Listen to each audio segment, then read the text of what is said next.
The displacement time graph of two moving particles make angle of 30 degree and 45 degree with the x-axis as shown in the figure. The ratio of their respective velocity is option A root 3:1, option B 1:1, option C 1:2 and option D 1:root 3. গ্রাফেও দেখো এদিকে displacement আছে এদিকে time আছে।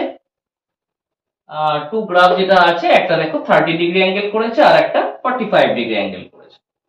কি চাইছে আমাদের respective velocity ratio. Displacement time গ্রাফে গ্রাফটা আমার যে স্লোপ ক্রিয়েট করবে সেই স্লোপ থেকে আমরা কি পাবো, স্লোপ থেকে পাই ভেলোসিটি। ডিসপ্লেসমেন্ট টাইম গ্রাফের স্লোপ থেকে পাওয়া যায় velocity. Slope means tan theta. Theta কোথায়, টাইম অ্যাক্সিসে যে অ্যাঙ্গেল করবে সেটাই হবে থিটা। যদি আমার টাইমটা এদিকে থাকতো তখন থিটা কিন্তু আমার এদিকে নিতে হতো। তাহলে ডিসপ্লেসমেন্ট টাইম গ্রাফের স্লোপ থেকে পাই velocity. Slope means tan theta. Theta আবার কোনটা, টাইম অ্যাক্সিসের সাথে যে অ্যাঙ্গেল করবে সেটাই হবে থিটা। তাহলে প্রথমটার কত 30 ডিগ্রি অ্যাঙ্গেল করেছে, পরেরটা 45 ডিগ্রি অ্যাঙ্গেল করেছে। আর এখানে দেখো টাইম অ্যাক্সিসের সাথেই অ্যাঙ্গেল গুলো আছে, তার মানে 30 45 টাই থিটাই।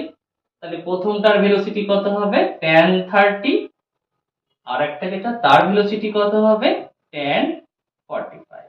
তাহলে দুটোর ভেলোসিটি রেশিও কত হবে tan 30 tan 45। We know tan 30 equal to 1/√3 and tan 45 equal to 1.